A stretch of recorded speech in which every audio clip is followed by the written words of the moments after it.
পেরেছিস?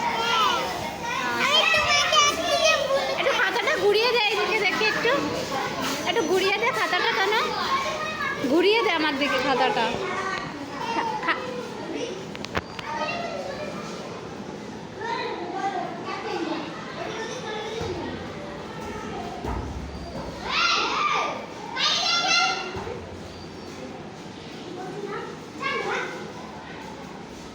অমৃতা একটু হাসো, কি হয়েছে বোকা মতন? কি সুন্দর অমৃতা থাকে, তনুর থেকে ভালো অমৃতা, আর আজকে তো অমৃতা বোকা হয়ে গেছে।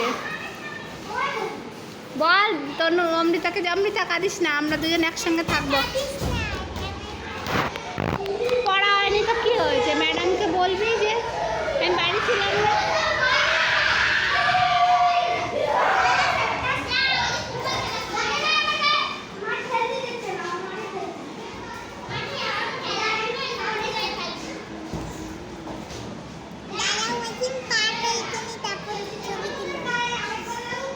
ঠিক আছে, তুমি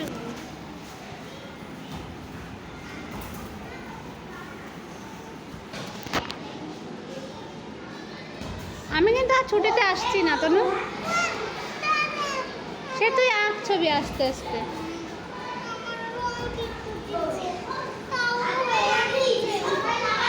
হ্যাঁ ভালো, ঠিক আছে, একটু উঁচু করে দেখাও,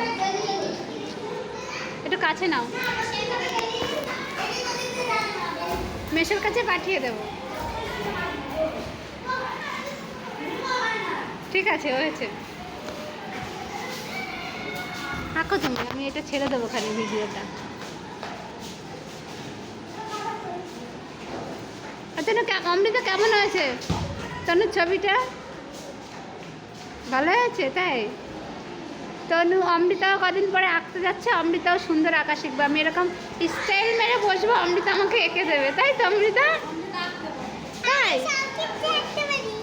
না, আমি অমৃতার আঁকা এখনো দেখিনি। অমৃতা আজকে বাড়ি গেলে আমাকে দেখাবে তোমার খাতা, তুমি কিন্তু আমাকে এখনো দেখাওনি যে তুমি কীরকম আঁকো, আঁকা শিখতে গেছো, আমাকে কোনোদিনও দেখায়নি অমৃতা।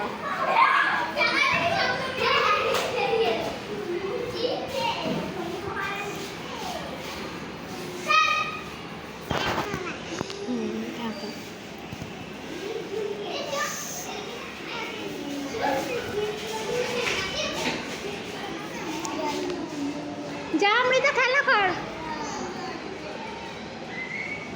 টিফিনে পরে কটা ক্লাস হয় ওদের? তাই তো ভালো, একটা ক্লাস হয়। মা কী হয়েছে, পড়া হবে না সেই জন্য? তুমি দিদিমণিকে বলবে আমি বাড়ি ছিলাম না, আমার শরীর ভালো ছিল না, আমি আসতে পারিনি। কিংবা বলবা ওই যে কি শরীর ও কালী পুজোয় বেড়াতে গেছিলো, সেটাই বলবা যে আমি আমার ঠাম্মা দাদুর সঙ্গে একটু বেড়াতে গেছিলাম। হ্যাঁ ওই তো বলবো আমি কালকে কখন গেছি বলতে পারে, যদি বড় ধরে বলবো আমি তো বাড়ি ছিলাম না, আমি ওই জন্য পড়া করতে পারিনি। দিদিমণি কিচ্ছু বলবে না তোমাকে।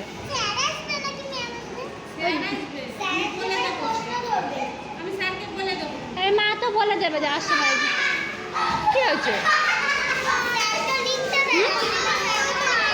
পড়া? বলবো যে কালকে আমি স্কুলে আসিনি স্যার, আমার ওই জন্য আমি কালকে পড়া মুখস্থ করে আসবো।